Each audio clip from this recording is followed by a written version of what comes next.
Well, hello, everybody. Welcome once again. It's basketball season. Can you believe it? You can believe it, right? It's here. It's getting dark early. It's November. Election day is tomorrow. It must be basketball season. The football team is struggling, right?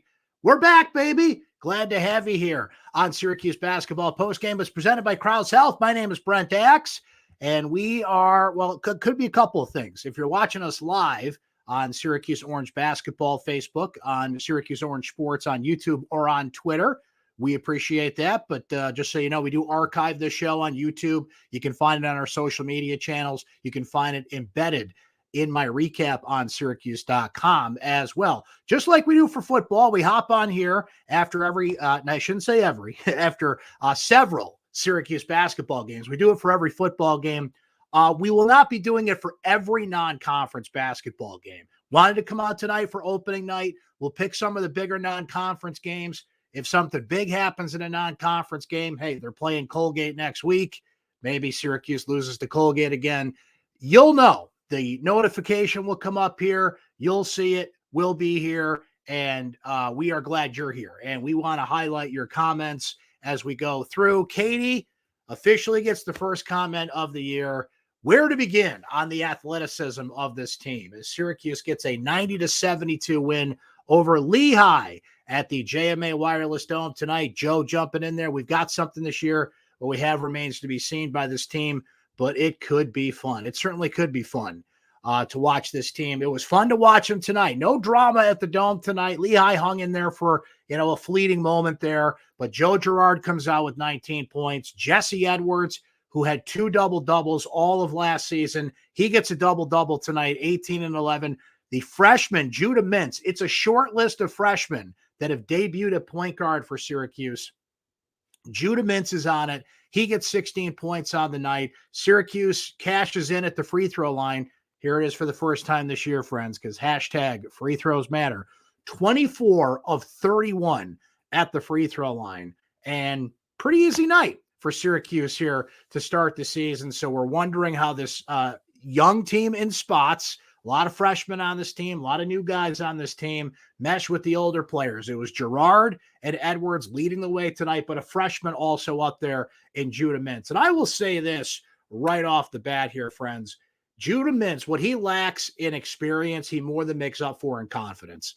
This kid loves to attack the basket. He's confident on the court. He was distributing to Jesse Edwards tonight. And look, let's be honest here. Jesse, much bigger than anybody on Lehigh. They didn't have anybody that could challenge him. So you got to take advantage of that size matchup. Once Syracuse kind of gets into better non-conference opponents, gets into ACC play, going to be more of a challenge for Jesse in this game. But you know what? You got to take what you can get. And as Jimmy says here, 3-point shooting is going to be a problem. That's something to discuss here as this team, you got to be patient with this team, right? Syracuse fans don't tend to be patient generally, but I think some patience will be a virtue with this team as they develop and come together here. But Jesse took advantage of the size advantage out there. Joe Girard, once he got going, he ends up with 19 points. And to free up Joe and put him at the 2 and just let him focus on being an offensive threat in this game. He did find Jesse Edwards a couple of times and can distribute when needed. But I think you're going to see Joe, average around 20 points a game this year, be the offensive threat Syracuse needs him to be. But we just brought it up a moment ago. Who else is going to shoot threes on this team? Of all people, Symir Torrance hit a couple of threes and did in preseason as well, an exhibition play. Justin Taylor certainly can hit the 3, but how much time is he going to get as Syracuse goes through? So that's going to be a big thing to watch and watch develop for this team and who hits threes, right? So tonight, all they needed was Girard. They needed the free throw line. They needed Jesse around the basket. You guys keep going at it here in the comment section, and I'm going to throw some stats at you here from this matchup tonight, okay? So we'll hop back in here and highlight some of your comments as we go. But as noted, Jesse, 18 points, 11 rebounds. He was 8 of 10 at the free throw line. Joe Girard led all scorers with 19 points. I should say Taylor for Lehigh led all scorers with 20 points in this game. He's a heck of a player, and he's going to give people in the Patriot League a fit. Syracuse gets another Patriot League opponent next week in Colgate. Joe, 19 points, 5 of 10. He was 4 of 6 from three-point range. Perfect at the free throw line, 5 of 5. Judeman, 16 points, 6 of 9. Hit 4 free throws in this game, dished 3 assists, 3 turnovers. I think that's something that's going to be common with this team. Syracuse had 13 turnovers in this game, and Lehigh got 19 points off those turnovers. That's something you're going to have to get used to, particularly what Syracuse did tonight. They ended up playing, let's see how many total guys got in. We're talking about 13 guys that played tonight. They had 9 that got in pretty much by the end of the first half. So Jim Boeheim's going deeper on the bench. They played man-to-man defense tonight. What are we, 10 minutes into this show? And I haven't even said they played 6.5. Feels like 10, right? They played man-to-man defense. And I know we've heard some rumbles about it. I know we saw it in exhibition play, but would they really do it? Would they really play man-to-man defense? And the answer was yes. They did play man-to-man defense. And guess what? It kind of worked on Lehigh, who was 27 of 63. That's 43%. They picked up some points in the second half. As a matter of fact, this game was tied in the second half at 46 after the Orange had a 44-26 lead at the break. You can imagine some garbage time points there. For Lehigh, the Orange out-rebounded the Mountain Hawks. Like that nickname, 39-26. Overall, Syracuse outscored Lehigh in the paint 42-30. 8 steals for the Orange to 7 for Lehigh. Lehigh did have 16 assists on 27 field goals. Syracuse had, let's see here, 12 assists on 30 buckets. So about half of their buckets were assisted tonight. And that's really the big story from this one statistically.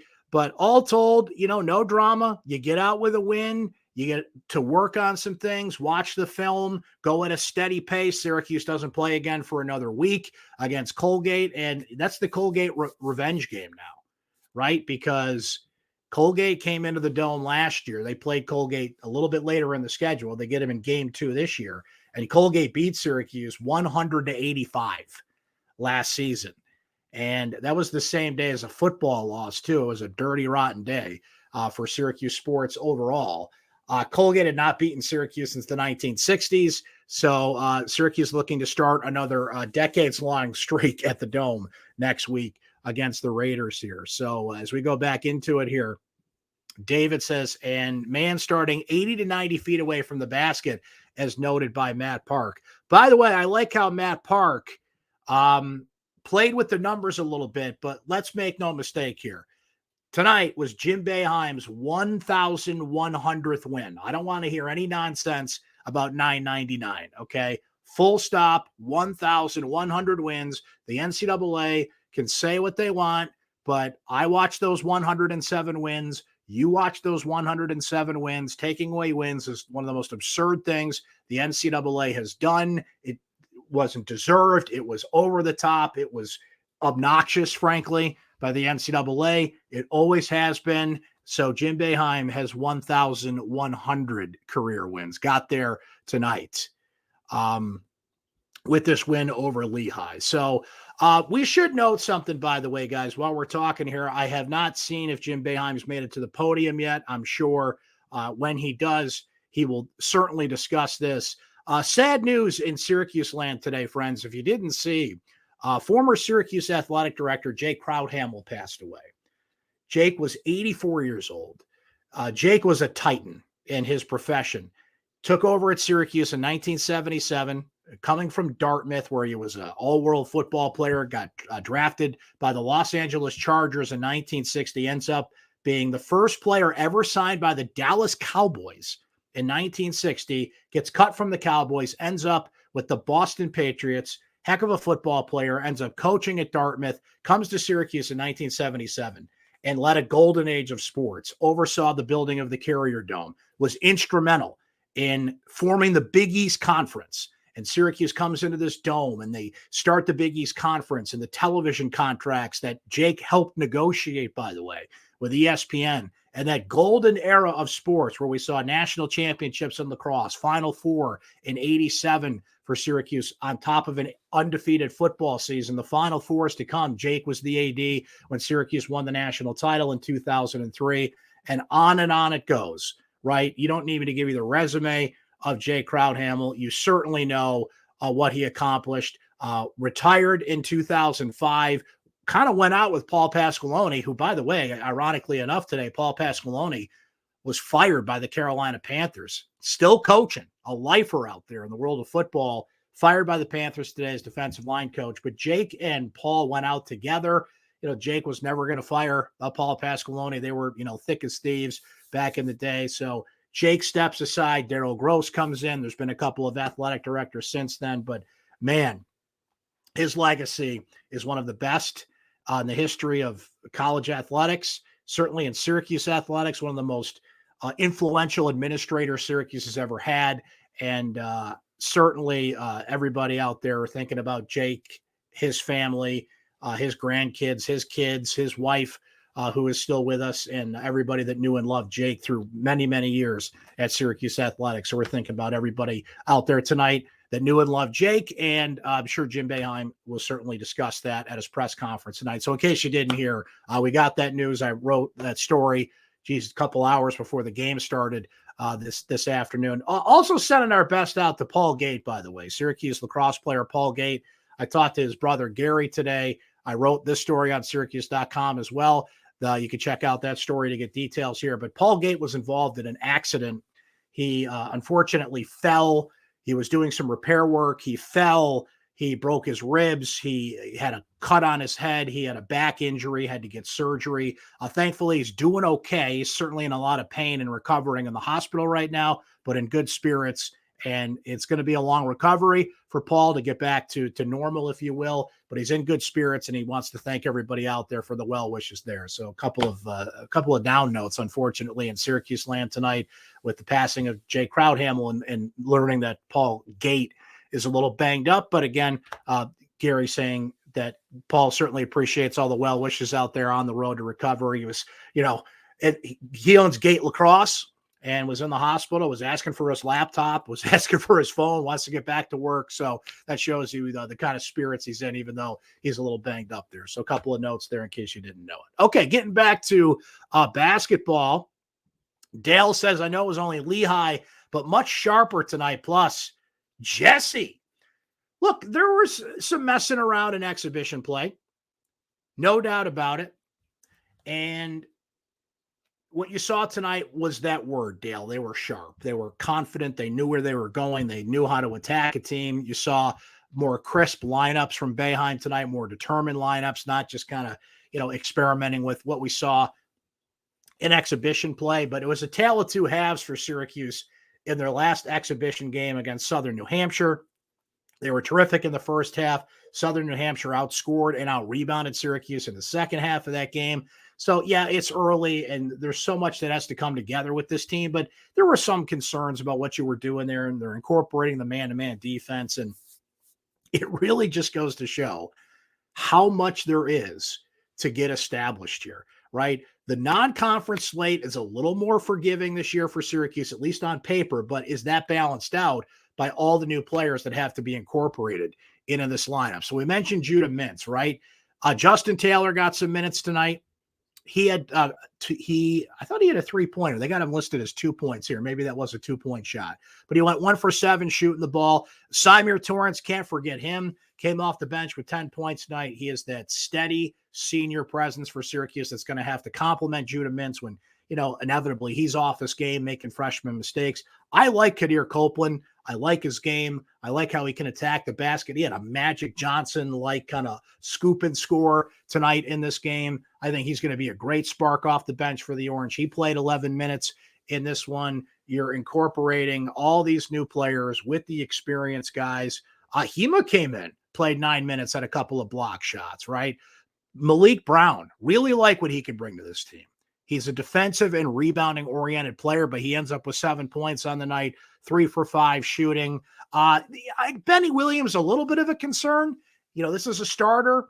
He only scores 2 points on the night, plays 23 minutes, not quite on his game yet. Something to monitor going forward here. Not, and certainly panicked about something like that yet. You want to see Benny make that next step. He really came on at the end of last season. So just something to keep an eye on going forward. But, man, this was the Jesse Edwards show. And, Mike Waters, Donna DeToda, and I had our big preview come out the other day And I hope you guys could check it out on syracuse.com and in the Post Standard newspaper, our big season preview. And one of the things we get asked when we fill that out is who's the most important player on the team?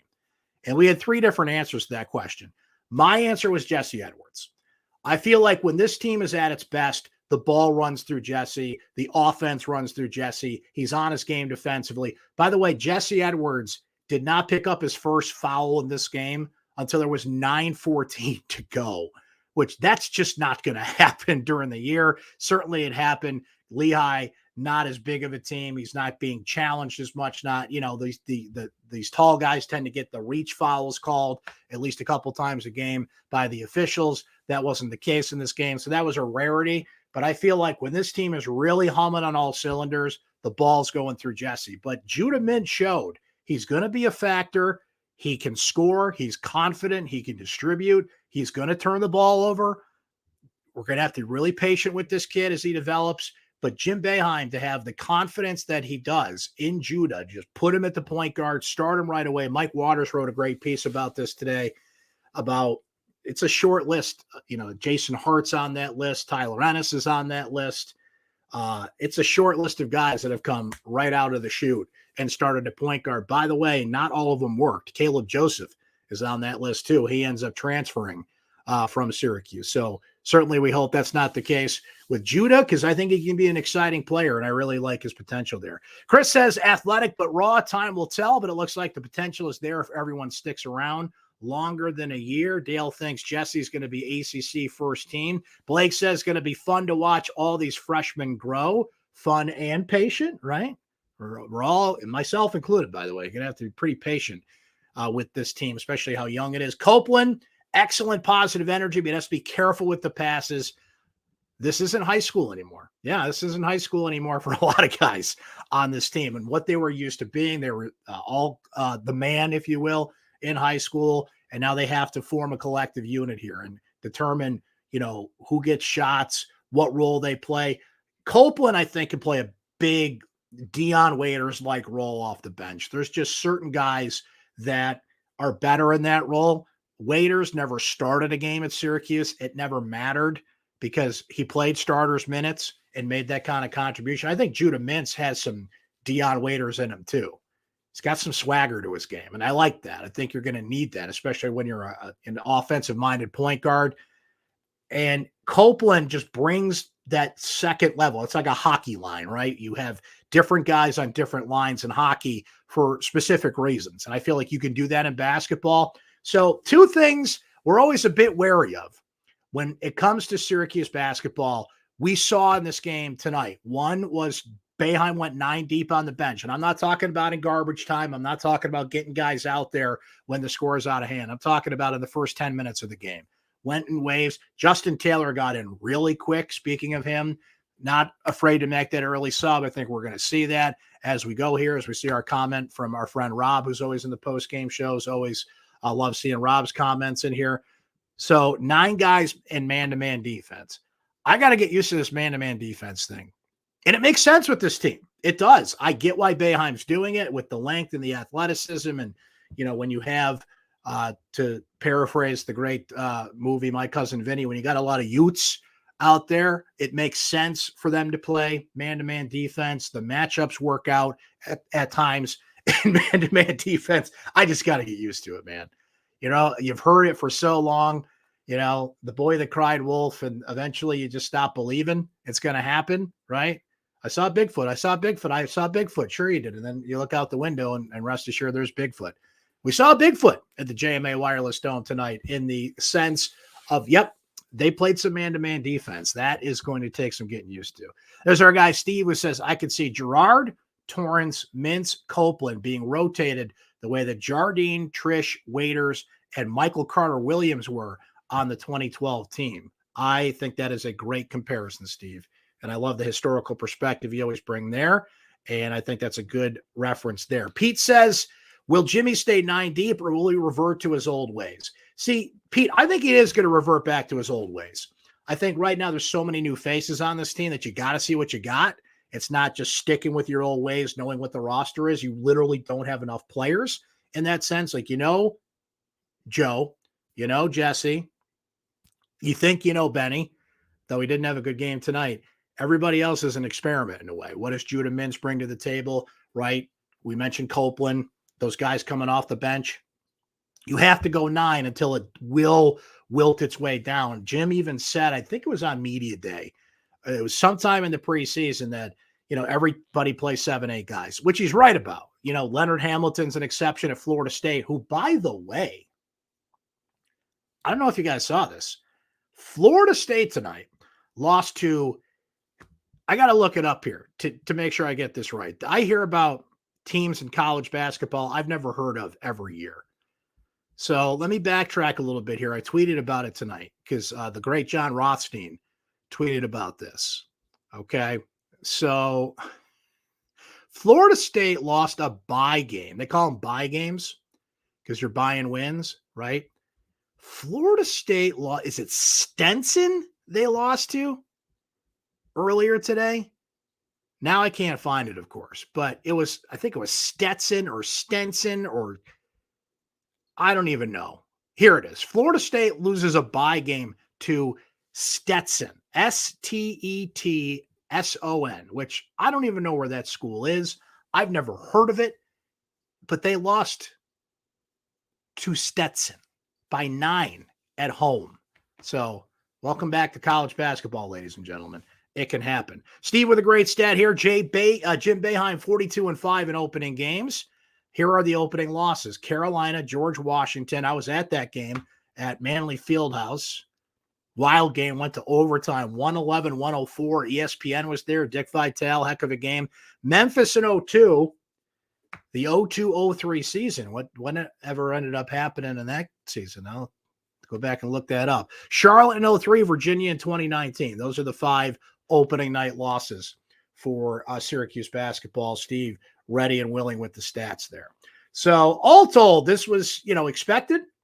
Maybe there was some doubt after what we saw in exhibition play, but Syracuse's want to know. They get a week to work on their game. They will get Colgate next up. So that's the key for Syracuse this year. If they're going to be in the NCAA tournament conversation, which is what we kind of come back to time after time, you got to take care of business in non-conference play. You can't slip on any banana peels against the Colgates of the world and the teams that theoretically you should beat. There's going to be some games Syracuse is going to have to punch up, notably Illinois upcoming in the ACC Big Ten Challenge, and hope that this team develops at a rate that they're competitive. They can be in these games. They can learn. They can go on the road. They can go on neutral sites. And when ACC play starts, remember, ACC play starts earlier. It's a couple of games in December. I think ACC play starts full time in late December this year. And just hold your own in a league that's got North Carolina at the top, that's got Virginia at the top, that's got Duke. John Shire won in his debut today. He didn't slip up to Stetson like Florida State did. They beat Jacksonville in their opening game. I think this can be an NCAA tournament team. I think they're going to, crawl over the finish line to get there, given the mixture of youth and inexperience and some things that just have to come together in a compact period of time. 4 months seems like a long time, but as we know, having been doing the post-game shows here and talking hoops with you guys for years, these things go by quickly. You can't take it for granted. Last year is a prime example of that because they lost to Colgate and they lost 2 out of 3 at the Battle for Atlantis. And all of a sudden you're in the middle of December saying, wait a minute, are they going to miss the tournament? And they lose to Georgetown and things just go off the rails last year. So you got to take care of business in these games, and the Orange took care of business in this one. But we are just getting the party started here. So like we said, from a programming aspect, guys, we're not going to do this every non-conference game, right? So it's easy to find us if we do. Just look for the post-game show here on Facebook, on Syracuse Orange Basketball, Syracuse Orange Sports on YouTube. Look for me on Twitter, at Brent Axe Media, as long as I'm on Twitter before Elon Musk takes my blue check away if I don't pay him $8 a month. So wherever we are, you'll get a notification when we pop on live. You guys always find the show. Not planning to do a post-game show after Colgate next week, but you never know. Maybe Colgate pulls the upset. Maybe we feel inclined to come on here. That's the beauty. We can just come on here, do a show whenever. It's the internet, right? And as Brian says too, Brian, I'm glad you brought this up.